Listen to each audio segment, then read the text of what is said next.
가장 슬프고 엄숙해야 할 순간, 당신의 장례식장의 모든 조문객이 깊은 슬픔에 잠겨 있습니다. 꽃으로 둘러싸인 관 속에는 고요히 눈을 감은 당신의 모습이 놓여있죠.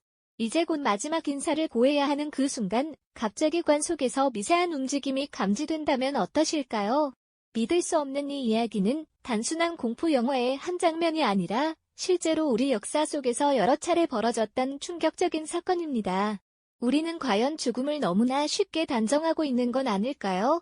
오늘 한 남자의 장례식장에서 벌어진 기적 같은 사건을 통해 인류가 오랫동안 품어왔던 생사의 경계에 대한 근원적인 질문을 함께 탐구해 보려고 합니다. 모든 것이 완벽하게 준비된 장례식이었습니다.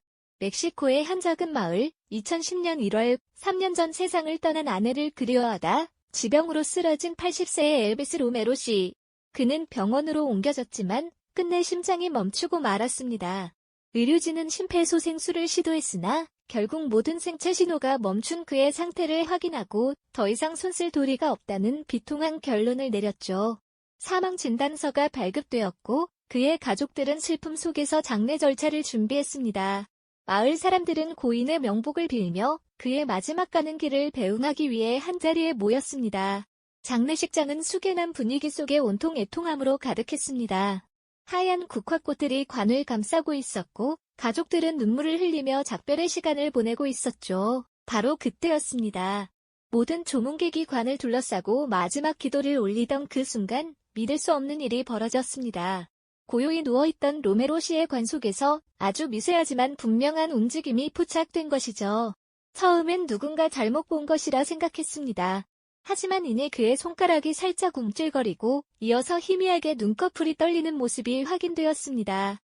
순간 장례식장은 정적을 깨고 경악과 혼란에 휩싸였습니다. 살아있어요. 움직여요. 하는 비명 같은 외침과 함께 조문객들은 패닉에 빠져 아수라장이 되고 말았습니다. 어떤 이는 놀라 뒤로 넘어졌고 또 어떤 이는 얼어붙은 듯 그 자리에서 꼼짝도 못했죠. 그들은 눈앞에 펼쳐진 기적 같은 현실을 도저히 믿을 수 없었습니다. 사망 판정을 받고 이미 차가운 관 속에 안치되었던 사람이 어떻게 다시 깨어날 수 있었을까요? 이 충격적인 사건은 단지 멕시코만의 이야기가 아닙니다. 인도에서는 2015년 가족들이 이미 장례식을 치르던 도중 40대 여성이 관 속에서 깨어나 모두를 놀라게 한 일도 있었죠. 이처럼 죽은 줄 알았던 사람이 다시 살아나는 상상하기도 어려운 일들이 실제 세계 곳곳에서 보고되고 있습니다. 그렇다면 과연 이들은 죽었던 걸까요? 아니면 단지 죽음처럼 보였던 어떤 상태에 있었던 걸까요? 우리는 죽음이라는 단어를 너무나 명확하고 절대적인 것으로 여기고 있지만 사실 의학적으로 죽음의 경계는 생각보다 훨씬 모호하고 복잡합니다. 심장이 멈추고 숨이 멎으면 죽었다고 판단하는 임상적 죽음과 뇌의 모든 기능이 완전히 정지하는 뇌사, 그리고 세포 단위에서 모든 생명활동이 영원히 끝나는 생물학적 죽음은 서로 다른 개념이며 그 경계 또한 늘 논쟁의 대상이 되어 왔죠. 과연 의료진은 왜 이런 오진을 내릴 수밖에 없었을까요? 이 기적 같은 사건들 이면에는 우리가 미처 알지 못했던 죽음의 불완전한 정의와 생명의 신비로운 속성이 숨어 있습니다. 우리는 가사 상태라는 특수한 의학적 현상에 대해 깊이 들여다볼 필요가 있습니다. 혼수 상태나 극심한 저체온증 혹은 특정 약물에 의한 반응 등 겉으로 보기에는 모든 생체 신호가 멈춘 것처럼 보이지만 사실은 생명이 아주 미약하게나마 지속되고 있는 상태를 말합니다. 이러한 상태는 과거 의학이 발달하지 못했던 시절에는 그저 죽음으로 오인되기 십상이었고 이는 인류에게 끔찍한 공포의 역사를 안겨주었죠. 앞서 말씀드린 것처럼 의학이 발달하지 못했던 과거에는 이러한 가사 상태가 그저 죽음으로 오인되기 일쑤였고 이는 인류에게 끔찍한 공포의 역사를 남겼다고 말씀드렸죠. 실제로 심장이 멎고 호흡이 멈추는 임상적 죽음은 아직 되돌릴 수 있는 여지가 있는 상태입니다. 하지만 뇌사는 뇌의 모든 기능이 회복 불가능하게 정지된 상태를 뜻하며 세포 단위의 생명활동마저 완전히 끝나는 생물학적 죽음은 그야말로 종말을 의미하죠. 이처럼 죽음의 정의는 층층이 나뉘어 있지만 그 경계가 생각보다 훨씬 모호하다는 사실이 우리를 혼란스럽게 만듭니다. 과연 의료진은 왜 이런 오진을 내릴 수밖에 없었을까요? 이 기적 같은 사건들 이면에는 우리가 미처 알지 못했던 죽음의 불완전한 정의와 생명의 신비로운 속성이 숨어 있습니다. 우리는 가사 상태라는 특수한 의학적 현상에 대해 깊이 들여다볼 필요가 있습니다. 혼수 상태나 극심한 저체온증 혹은 특정 약물에 의한 반응 등 겉으로 보기에는 모든 생체 신호가 멈춘 것처럼 보이지만 사실은 생명이 아주 미약하게나마 지속되고 있는 상태를 말합니다. 예를 들어 깊은 혼수 상태에 빠진 환자는 외부 자극에 전혀 반응하지 않고 심전도 모니터에서 미세한 신호조차 잡히지 않는 경우가 종종 있습니다. 또 몸의 온도가 극도로 낮아지는 저체온증 환자의 경우 신진대사가 거의 정지 상태에 이르러 숨소리나 맥박이 거의 느껴지지 않아 자칫 사망으로 착각하기 쉽죠. 그래서 의료계에서는 따뜻해지기 전까지는 그 누구도 죽었다고 말하지 말라는 오랜 격언이 있을 정도입니다. 이처럼 겉으로 보이는 현상만으로는 생명의 불씨가 완전히 꺼졌는지 단정하기 어려운 순간들이 분명히 존재한다는 이야기입니다. 이러한 의학적 불확실성은 비단 현대에만 있었던 일이 아닙니다. 과거 의학 기술이 미숙했던 시절에는 가사 상태를 죽음으로 오인하여 멀쩡한 사람을 산채로 매장하는 끔찍한 비극이 비일비재했습니다. 상상만 해도 등골이 오싹해지는 이야기죠. 당시 사람들에게 산채로 묻힐지도 모른다는 공포는 단순한 괴담이 아니라 일상적인 불안감 그 자체였습니다. 유럽의 중세 시대부터 근대까지 이런 두려움은 수많은 역사적 기록과 민담 속에 고스란히 남아 있습니다. 사람들은 사랑하는 가족이 혹시라도 관 속에서 깨어나지 못할까봐 혹은 자신이 그런 비극을 겪을까봐 극심한 공포에 시달렸죠. 이러한 공포는 때로는 기이하고 독특한 문화적 현상으로 이어지기도 했습니다. 혹시 안정관이라는 것을 들어보셨을까요? 18세기 후반부터 19세기 유럽에서는 산채로 매장되는 것을 막기 위한 기발한 장치들이 고안되었답니다.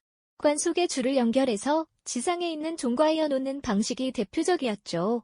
만약 관 속에 사람이 깨어나 움직이면 종이 울리게 하여 구조를 요청할 수 있도록 한 것입니다.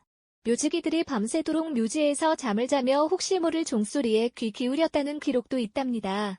어떤 안정관은 관 안에 작은 창문을 내어 시신을 주기적으로 관찰할 수 있도록 했고, 심지어는 관 속에 신선한 공기를 주입하는 파이프나 음식물을 넣어두는 공간까지 마련된 경우도 있었다고 하니 당시 사람들이 느꼈던 공포의 깊이를 짐작할 수 있지 않으신가. 이러한 노력들은 당시 의학이 죽음의 경계를 명확히 구분하지 못했던 한계를 여실히 보여주는 증거이기도 합니다. 심장이 멈추고 숨이 멎으면 죽었다고 판단했지만 그 판단이 얼마나 불완전했는지를 역사가 증명하고 있는 셈이죠.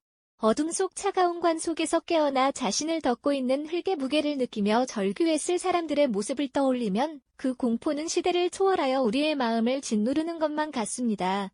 그들이 느꼈을 절망감과 고통은 상상조차 어렵지 않을까요? 이처럼 죽음에 대한 인류의 정의는 오랜 시간 동안 미완성인 채로 남아있었고 그 불완전함은 때로 잔혹한 현실을 만들어냈습니다. 하지만 의학의 발전은 이러한 비극을 줄이는데 크게 기여했죠.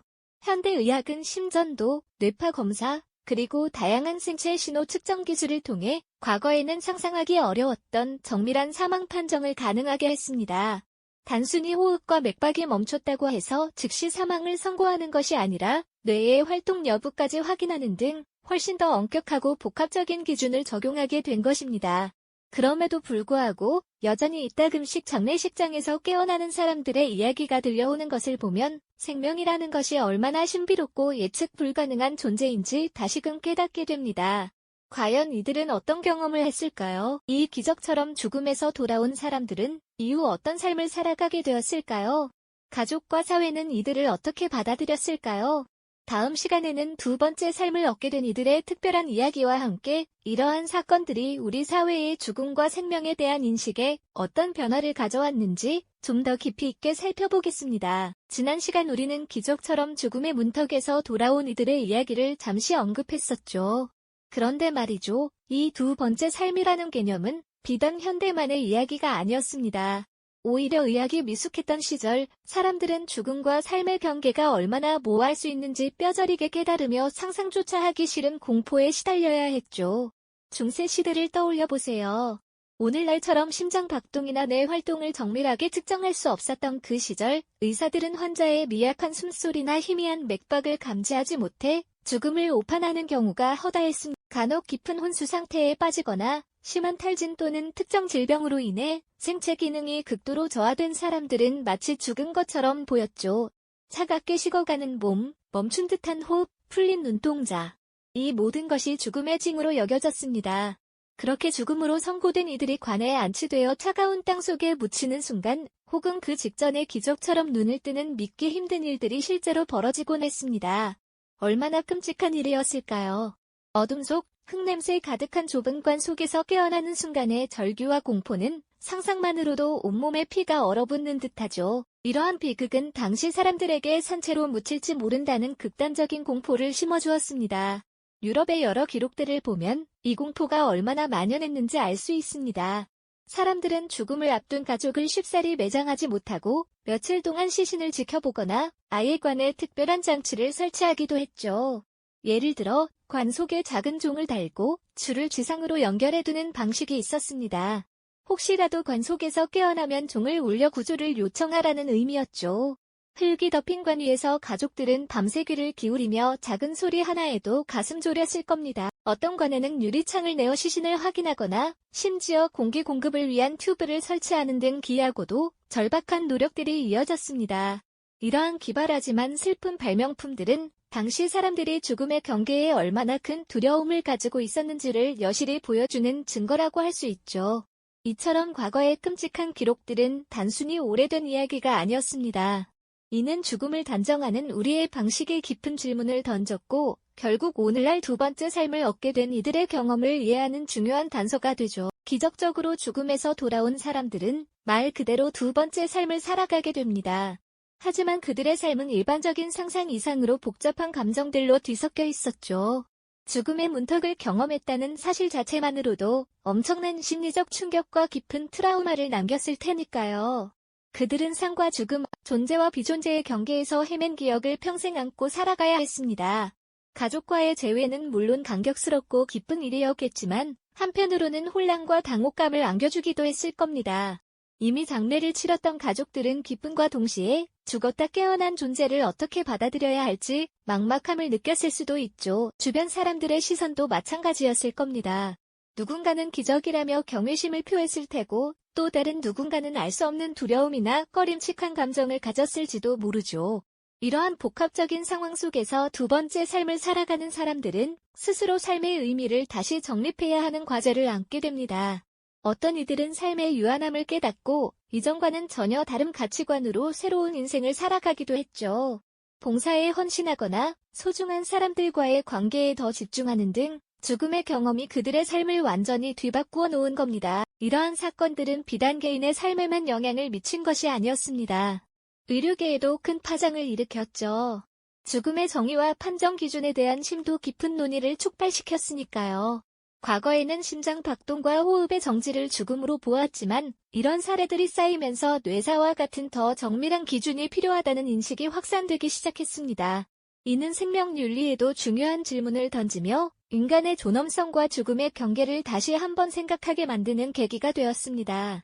결국 죽음에서 돌아온 이들의 이야기는 단순한 해프닝을 넘어 인류가 죽음과 생명을 이해하는 방식 자체를 근본적으로 뒤흔든 것이라고 할 수 있겠습니다. 이처럼 생사의 경계가 모호한 경험들은 비단 현대에만 존재했던 것은 아닙니다. 의학기술이 지금처럼 발달하지 못했던 아주 오랜 옛날부터 사람들은 죽음과 흡사한 가사 상태를 진짜 죽음으로 인하여 돌이킬 수 없는 비극을 맞이하곤 했죠. 상상만으로도 등골이 오싹해지는 이야기, 바로 산채로 묻히는 공포 말입니다.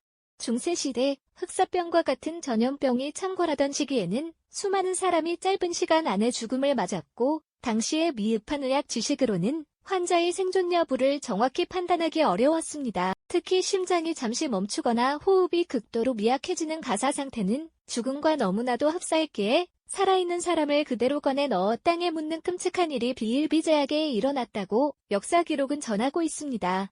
이는 단순한 민담이나 괴담이 아니라 실제로 당시 사람들을 공포에 떨게 만들었던 현실적인 위협이었던 것이죠. 이러한 극단적인 공포는 기이한 발명품으로 이어지기도 했습니다. 관 안에 종을 매달아 밖으로 줄을 늘어뜨리거나 심지어 관 뚜껑에 작은 유리창을 내어 마지막 순간까지 생존의 희망을 놓지 않으려 했던 기이한 노력들 말입니다. 밤이 되면 묘지 근처를 서성이며 관에서 울리는 종소리를 애타게 기다리던 사람들의 모습은 그 시대의 처절한 공포를 고스란히 보여주는 듯합니다.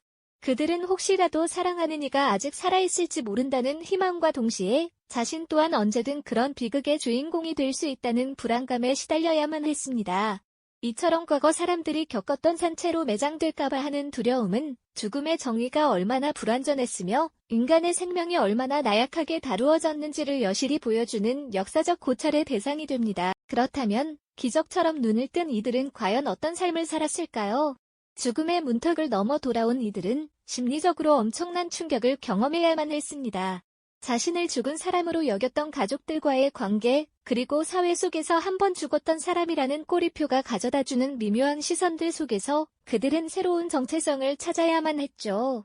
어떤 이들은 삶의 의미를 재정의하며 이전과는 완전히 다른 두 번째 삶을 살아가기도 했습니다.